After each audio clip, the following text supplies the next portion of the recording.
13개월밖에 되지 않은 아기 시무 하루의 상상 초월 초호화 밥상이 공개되면서 온라인이 그야말로 발칵 뒤집혔다. 아직 돌을 갓 넘긴 아이의 식단이라고는 믿기 어려울 만큼 화려하고 정교하게 차려진 한상은 보는 이들의 눈을 의심하게 만들기에 충분했다. 작은 아기를 위한 식사라고 하기엔 접시 위에 오른 재료 하나하나가 고급 레스토랑을 연상시켰고 플레이팅 또한 성인 파인다이닝 못지않은 수준이었다.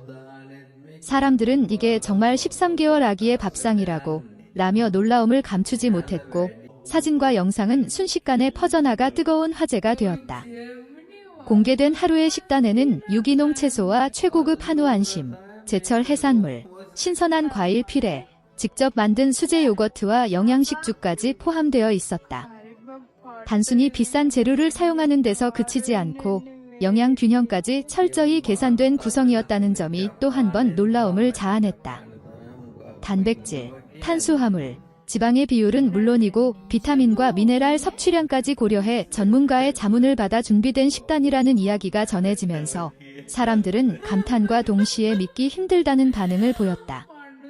심지어 식기 또한 아기를 위해 특별 제작된 프리미엄 제품으로 알려지며 화제의 불을 지폈다.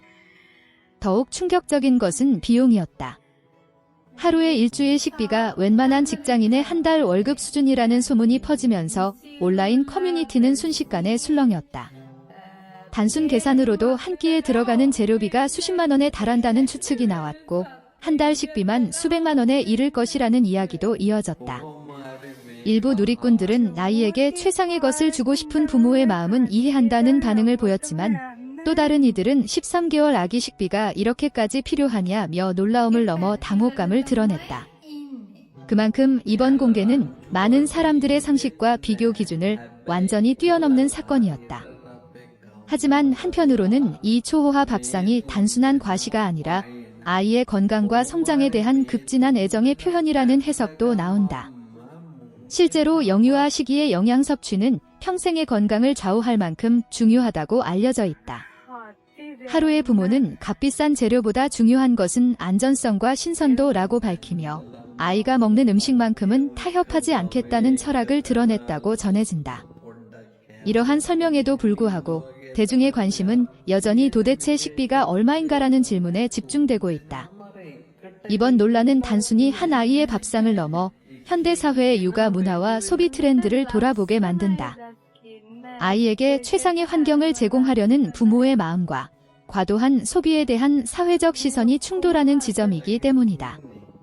13개월 시무 하루의 초호화 밥상은 그 자체로 하나의 상징이 되었다. 과연 이것이 새로운 육아의 기준이 될 것인지 아니면 잠시 스쳐 지나갈 화제에 그칠 것인지는 아직 알 수 없다. 다만 분명한 것은 작은 아기의 한 끼 식사가 이토록 큰 화제를 불러일으켰다는 사실만으로도 우리 사회가 아이의 가치와 돈의 가치를 어떻게 바라보고 있는지 다시 한번 생각하게 만든다는 점이다.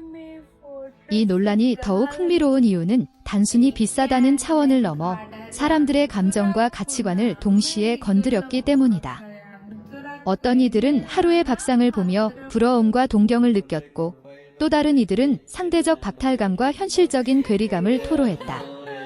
특히 질주일 식비가 월급 수준지라는 자극적인 문구는 빠르게 확산되며 수많은 댓글과 토론을 불러일으켰다. 실제 금액이 정확히 얼마인지 확인되지 않았음에도 불구하고 수백만 원이라는 단어만으로도 대중의 상상력은 걷잡을 수 없이 커져갔다. 사람들은 숫자 그 자체보다도 그 숫자가 상징하는 격차에 더 크게 반응했다. 하루의 식단이 공개된 이후 육아 관련 커뮤니티와 SNS에서는 우리 아이에게도 더 좋은 것을 먹여야 하는 걸까? 라는 고민이 이어졌다. 평범한 가정에서 정성껏 차린 이유식과 비교하며 스스로를 자책하는 부모도 있었고 반대로 사랑은 가격이 아니라 마음지라며 중심을 잡으려는 목소리도 나왔다.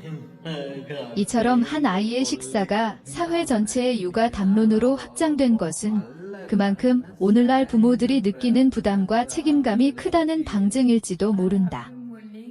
아이에게 부족함 없이 해주고 싶다는 마음은 누구에게나 같지만 현실적인 경제 상황은 각 가정마다 다르기 때문이다.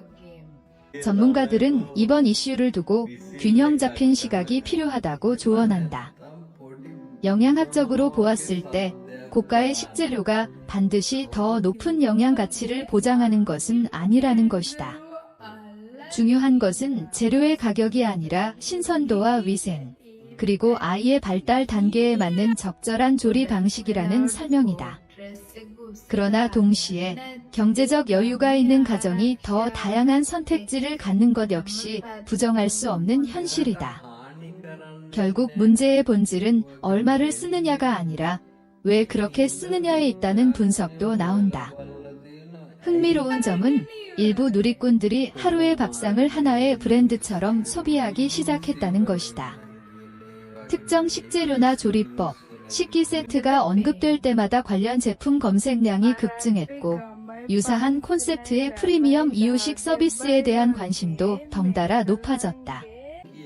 이는 단순한 호기심을 넘어 고급화된 육아 시장이 얼마나 빠르게 성장하고 있는지를 보여주는 단면이다. 과거에는 아이가 잘 먹고 잘 자라면 충분하다고 여겨졌다면, 이제는 어떻게 먹고 어떤 경험을 하며 자라는지가 중요한 가치로 떠오르고 있다. 물론 모든 관심이 긍정적인 것만은 아니다. 13개월 아기에게 과연 이 정도의 미식 경험이 필요할까? 라는 질문도 적지 않다. 아직 맛의 미묘한 차이를 온전히 인지하기 어려운 시기임을 감안하면 이는 결국 부모의 만족을 위한 선택이 아니냐는 비판도 존재한다. 그러나 또 다른 시각에서는 아이가 어릴 때부터 다양한 식재료와 맛을 접하는 것이 미각 발달과 식습관 형성에 긍정적인 영향을 줄 수 있다는 주장도 제기된다. 이처럼 하나의 밥상을 두고도 의견은 극명하게 갈린다. 이번 사건은 또한 보여주기식 소비에 대한 논쟁으로 이어졌다. SNS 시대에 우리는 타인의 일상을 실시간으로 접하며 자연스럽게 비교의 프레임 속에 놓이게 된다. 하루의 초호화 밥상 역시 사진과 영상이라는 시각적 콘텐츠를 통해 더욱 강렬하게 각인되었다. 만약 이 식사가 조용히 가족 내부에서만 이루어졌다면 과연 이렇게까지 큰 화제가 되었을까? 많은 이들은 공개의 방식과 타이밍 역시 논란을 키운 요인 중 하나라고 분석한다. 그럼에도 불구하고 분명한 사실은 부모가 자녀에게 최선을 다하고자 하는 마음은 비난받을 대상이 아니라는 점이다. 다만 그 최선의 기준이 무엇인지에 대해서는 사회적 합의가 필요하다. 값비싼 재료와 화려한 플레이팅이 사랑의 크기를 증명하는 것은 아니다. 동시에 경제적 여유가 있는 가정의 선택을 무조건적으로 과시라고 단정하는 것 역시 조심스러워야 한다. 결국 중요한 것은 아이의 건강과 행복이며 그것은 반드시 수백만 원의 식비로만 완성되는 것은 아니다.